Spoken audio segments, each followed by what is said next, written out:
Lorenzo Salgado Araujo, a 52-year-old Mexican immigrant, father of three, was shot and killed by an ICE agent on July 7th. The incident happened as Salgado Araujo was driving to work early in the morning.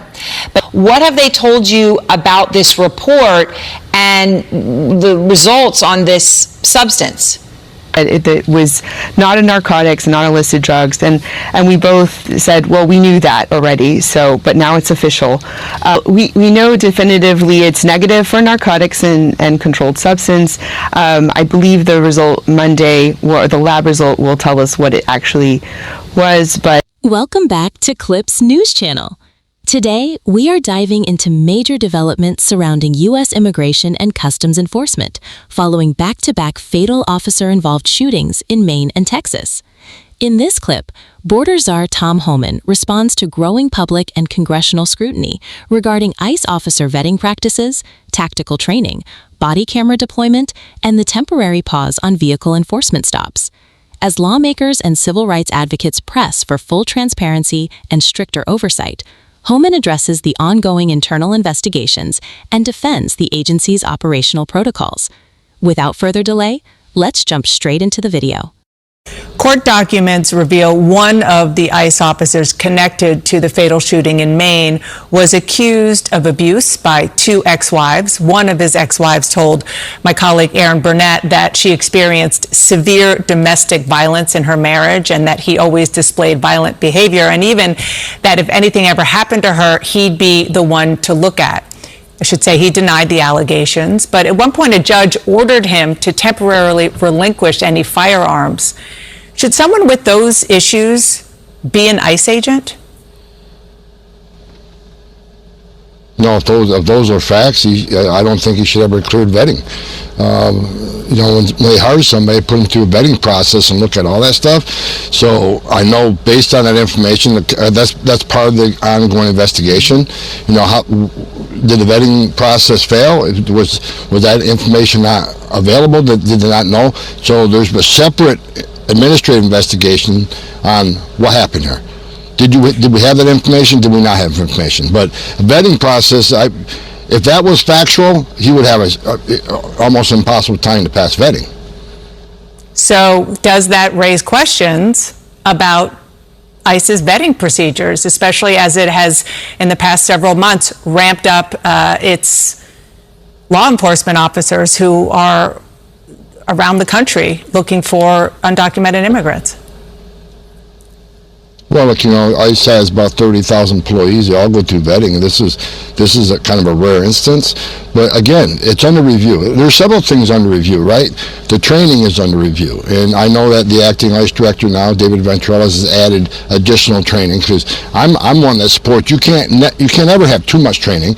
So let's add additional field training. Once you get an academy, be assigned to journeyman and get on the field training also. So the training is under review. I know this specific case as far as the vetting is under review by our internal affairs section, so we'll see where it lies. But certainly, if this person had that type of history, it would have been a vetting issue, and it should have been brought to the attention of those who make those decisions. You say that, and we know that training is being reevaluated. If that is the case, that suggests that the training wasn't adequate for all of these months as ICE has been out in the country trying to find as many undocumented immigrants as possible to deport them. Isn't that a concerning? No, I disagree with that. I disagree with that. Every law enforcement agency reassesses your training. Every law enforcement agency either adds or changes the training curriculum. So, the director of ICE during the last year, Todd Lyons, testified in Congress several times that the training, even though it changed, didn't diminish the amount of training. They just stopped the duplication. Now it's being reviewed and say, look, can we add additional training? I think Mark Wayne Mullen made a decision, well, let's do a temporary pause and make sure, the officers have what they need to be safe and do the most safe, secure arrest way possible. And that review was done pretty quickly. President Trump also said we're going to continue doing vehicle stops because that's a necessary tool and tool shed. But we always evaluate training. When I was ICE director several years ago, I evaluated training. It's something law enforcement does all the time. So I wouldn't say now that we're evaluating some additional training that mistakes were made. We'll see. It's all been reviewed. We'll see where it lies. Well, we've seen with our own eyes mistakes were made, deadly mistakes were made, at least 5 of them. I just wanted, you mentioned the pause, and that is something I want to ask you about, because during what ended up being a very brief pause, like a day, the Homeland Security Secretary Mark Wayne Mullen said that vehicle stops would be paused, and then the president very quickly overturned that directive. But while the pause was in place, you did say it was done for the safety of the officers, and whether something could have been done whether more needed to be looked at.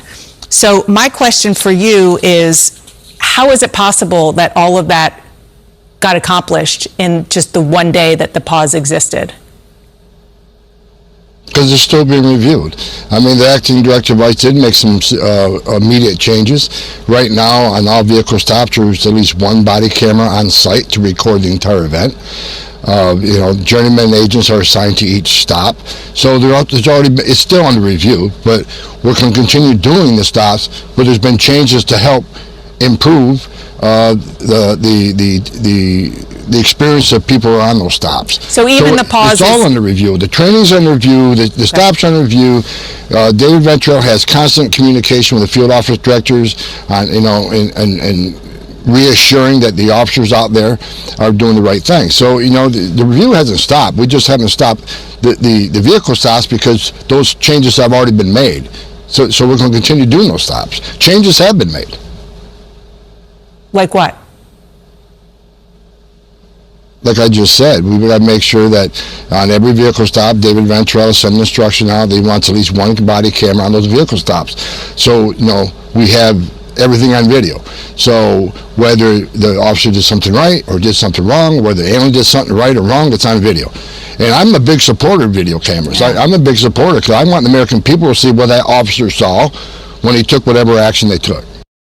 Today, we are breaking down a critical news segment covering the intense public and political fallout surrounding immigration and customs enforcement operations following recent fatal officer-involved shootings in Houston, Texas, and Biddeford, Maine.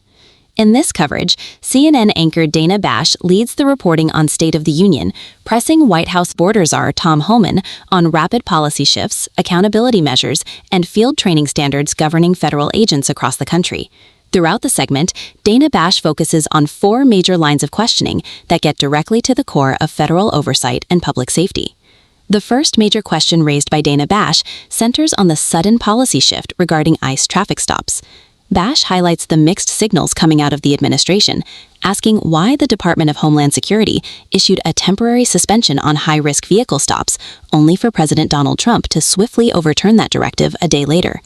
Bash probes whether the initial decision to halt traffic stops was driven by genuine tactical safety concerns following the 2 fatal incidents, where the individuals shot were ultimately confirmed not to be the original targets of the immigration operations, and whether political optics overrode administrative caution when the pause was canceled.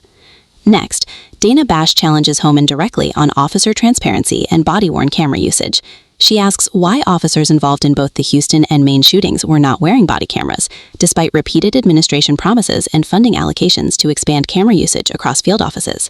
While Homan maintains that body cameras are necessary to capture an officer's exact vantage point during high-stress encounters, Bash pushes back on the execution timeline, asking why full deployment remains delayed, and challenging Homan's claims regarding past legislative funding disputes.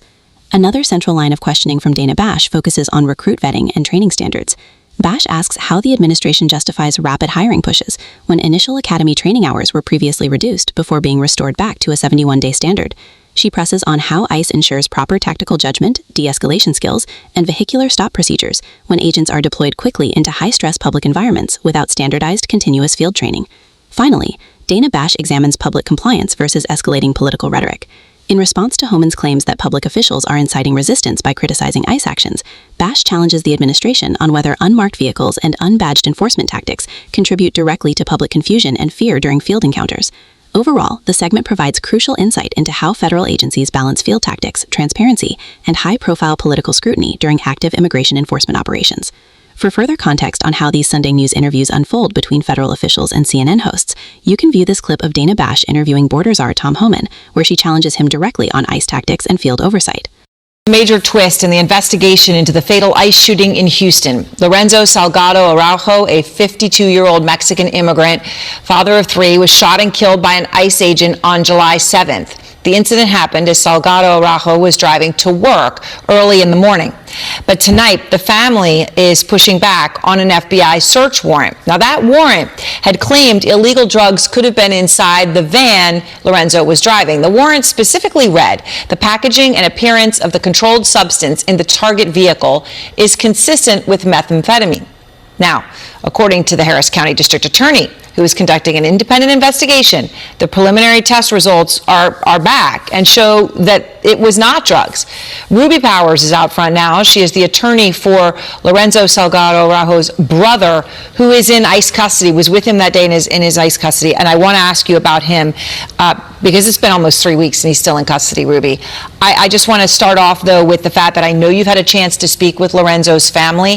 What have they told you about this report and the results on this substance? Well, it is very late breaking just this afternoon. I was speaking with Lorenzo's family, and they gave me the news that they had heard that it was not a narcotics, not illicit drugs, and we both said, well, we knew that already. So, but now it's official, and so now we're letting the world know, and there'll be official lab results available on Monday. But we had previously said that it was only crystallized salt used for electrolyte mix. And when you said that, in fact, I know that Lorenzo's family had said that this is something that they had been making for a long time when they go to work jobs and sites in the summer because of the incredible heat, that they use it to sort of hydrate, and that the substance was a granulated salt used to make basically an electrolyte mix, right, to give you energy. Is that what the report shows? Well, we know definitively it's negative for narcotics and controlled substance. I believe the result Monday, or the lab result, will tell us what it actually was. But what matters is, that there, I think this was all used to discredit the Lorenzo and the witnesses, unfortunately, or to act as a red herring and distraction. So ultimately, it's not a narcotic or controlled substance. Now we are diving into a critical breakdown of the latest legal developments in the fatal shooting of Lorenzo Salgado Araujo by an ICE officer in Houston, Texas, specifically focusing on the legal commentary provided by immigration attorney Ruby Powers, who represents Lorenzo's brother, Victor Hugo Salgado Araujo. This segment highlights a pivotal moment in the ongoing investigation into the shooting. Following the incident, federal law enforcement filed an FBI search warrant affidavit stating that agents had recovered plastic bags containing a white crystal-like substance from the work van, raising public suspicions and suggesting the potential presence of illicit drugs like methamphetamine. In this coverage, attorney Ruby Powers steps forward to directly refute those allegations on behalf of Victor Salgado Araujo, who was sitting in the front passenger seat during the encounter. Powers clarifies that the substance in question was never an illicit drug. Instead, she explains that the family and workers used a simple mixture of granulated salt, lemon, and water as a homemade electrolyte solution, a standard practical necessity for construction workers enduring brutal Texas summer heat while doing outdoor labor. Powers emphasizes that casting aspersions on the victims through preliminary search warrant filings distorts the reality of who these men were. Lorenzo Salgado Araujo had lived in the United States for 35 years, built houses in the Houston suburbs, had no criminal record, and was actively working toward legal status. His brother and the surviving crew members, who were detained following the shooting, provided consistent statements confirming that no illegal narcotics were ever present in the vehicle. Subsequent lab tests by law enforcement confirmed the substance tested negative for narcotics, completely clearing the family's name.